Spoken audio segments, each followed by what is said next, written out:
20. Mendeko musika konposatzaile ezagunenetako bat eta adituen esanetan hoberenetako ere bai. Bere obra osoaren azken alea argitaratu da eta Eusko Ikaskuntzaren atarian ipini dute gaur amaraunean Aita Donostia, Aitziber Salinas eta Jon Bagoesekin, baina hasi aurretik bere biografiaren bizpahiru printza.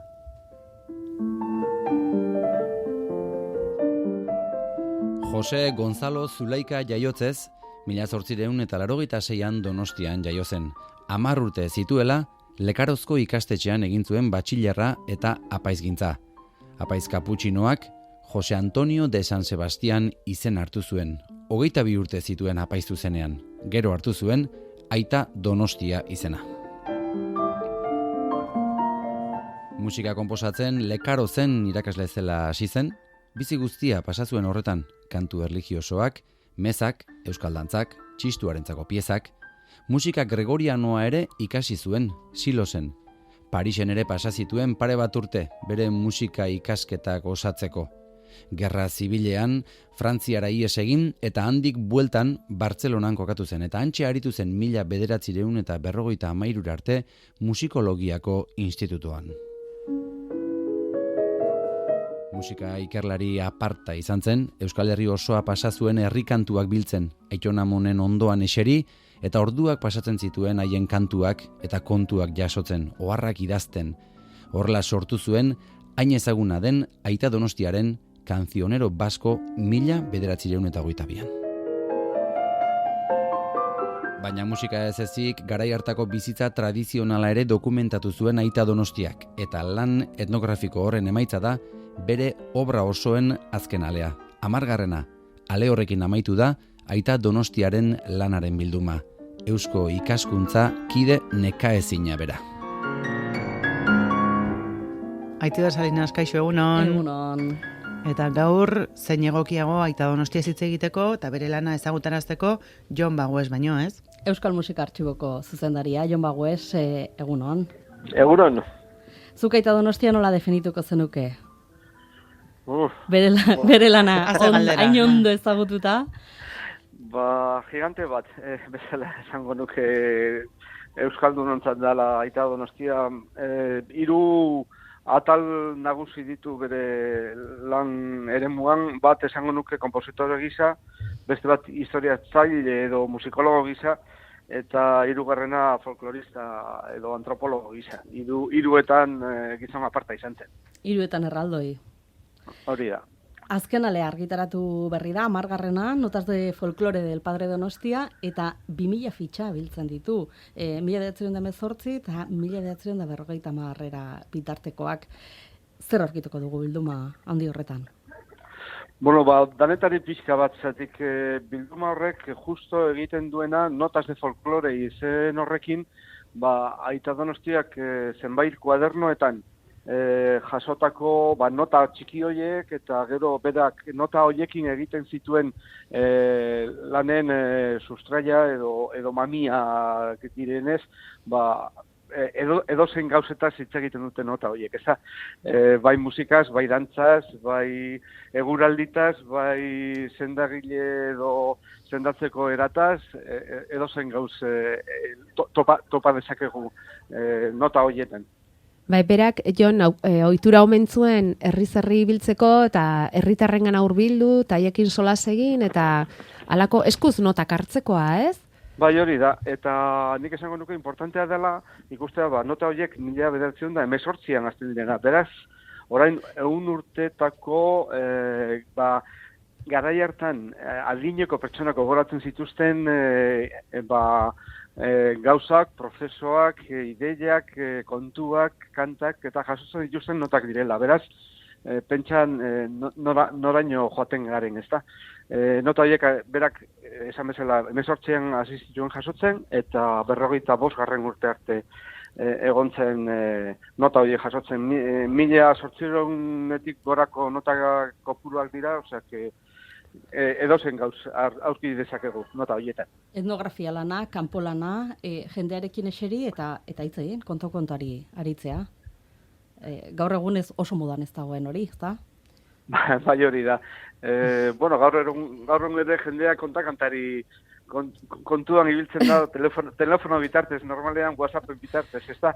Bueno, bada, garai hartan, antzeko modu baten ibiltzen ziren, baina eremu desberdinetan, etxeetan, edo lanetan, edo eleizetan, edo, beste modu batzuk ziren, eta Aita Donostiak hain zuzen modu desberdin horiek jasotzen ditu.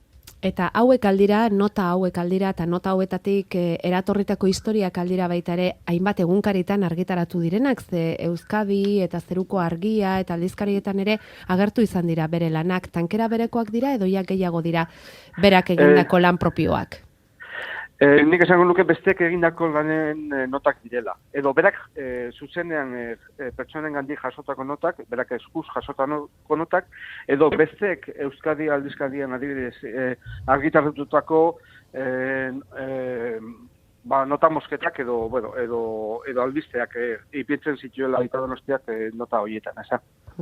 Eta konposatzaile bezala, nolakoa zen? Nolako musika sortzen zuen?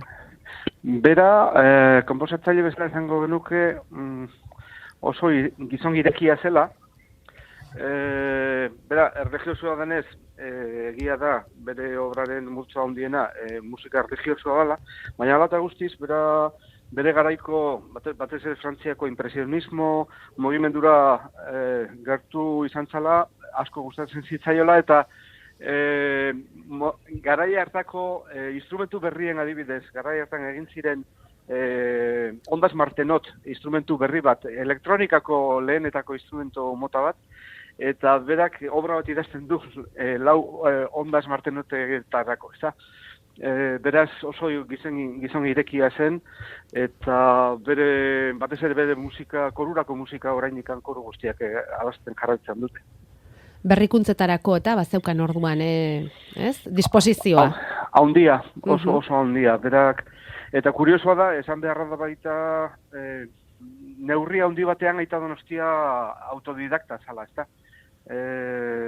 Bere lehenengo ikasketak musikalak egin ondoren eta gero berak Rabeleri eskatzen dio ia beraren gandik klaseak hartu zezaken. Eta Rabelek beste irakasle bateri, bere irakasle bateri idazten dio, esanez, Aita Donostiak, klase beharrean edo sentitzen zala, eta ila hartuko zion, eta horrela egiten du Aita Donostiak bere berrikuntzako ikasketak Frantzian, batez ez Parisen. Aita Donostia izen hartu zuen berak, baina alde batetik bestera ibili zen, Lekarotz, Frantzia, Bartzelona, ikusten alda hori, nabaritzen alda bere lanean. Nik esango nuke gehiago nabaitzen dela historiko edo musikologo lanetan eta musika lanetan ere, noski, batez ere Frantziako egonaldiak, ez da. Hemengo adibidez antropologiko edo folklorista lanetan nik esango nuke ez dela hainbeste nabaritzen.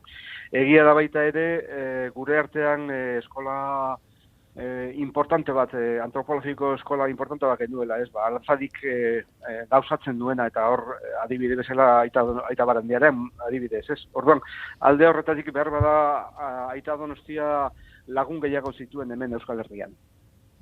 Beraz, etnografia hemendik eta munduan zehar musika ukitu haiek. Bai, nik esango nuke baietz. Baina, egia da baita ere, Aita Donostia batez ere 1920 urtetik aurrera mundu arteko kongresuetara joaten gazten dela, eta hor ere beste lagunak eta beste metodologi eta beste ikasketak ikusten ditu, ezta? Bartzelonan aritu zen, musikologia institutoan urte askoz, garai horrek izan zuen aparteko eraginik berarengan? Bai, hori kurioso da, ni ere Bartzelonan ikasia naiz, eta gogoratzen naiz, Aita Donostiak Bartzelonan utzi zuen irudia, triste irudi bat edo exilioan egongo bazen bezalako irudi bat. Hori, bere garaian niri herritu nindun, ezta? Agian horrela izan zen, Aita Donostia berez gerra ondoren, berak politikoekin ez zuen hainbeste problema, baina bere ordenarekin eduki zituen problemak, eta beraz, azkenean Bartzelonara eraman zuten. Kaputxinoekin? Bai. kontuan har dezagun frankismoa etzala politikan bakarrik izan, beste eremuetan ere gertatu zela, ez da, bueno. Hori ez dago gain garbi, baino kuriosoa da susmo hori adibidez, Aita Donostia Bartzelonako emanaldia, nolabaiteko erbesteratutako ideia bezala, ez? Eukitzea Bartzelonatarrek, ez? Hori, bueno, kuriosoa da. Bai, galeretan biadeli zuten lakasik, ez? Bueno, esan dezagun, beraz gero Euskal Herriera bueltatu zen eta Lekarotzera bueltatu zen, ez? Baina egia da baita ere Bartzelonan oso lan handia egin zuela Bartzelonako Instituto de Musikologian edo bera bi ardatz zeuden musikologia historikoa eta musikologia sistematikoa edo folklorearekin lotutakoa. Eta berak bi ardatzetan lan egin zuen. Alde batetik Antxietaren obra guztiak argitaratzeko asmoak zituen, Aita Donostiak, eta justo hori izan zen gaina 1926 urtean kongresu baten aurkeztu zuena, eta beste alde batetik Espainiko kanta tradizionalak jasotzen hasi zen eta Bartzelonan fitxa asko daude Aita Donostiaren eskutik egindakoak.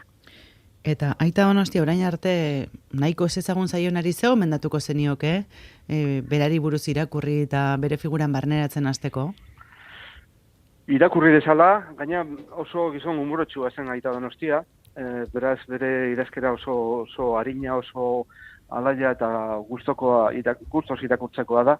Eta bere musika, bere konposaketak, asko ditu, bere preludiak hor daude, baina bere kantu eta pianorako obrak ere, korurako obrak, musikan aditua bada norbait, ikus ditzala obra horiek eta kanta eta jo ditzala obra horiek. Hori esango niak. Jon Bagoes eskerrik asko, gaur Amaraunean izateagatik eta tarte bat hartzeagatik, gurekin hitz egiteko eta beste bat arte. Eskerrik asko zuei. Eta Aitziber, aste santutan egingo aldi guzu osteratxo bat. Hemen izango gara, urdinaz, iruditzen pasaizue. Primera.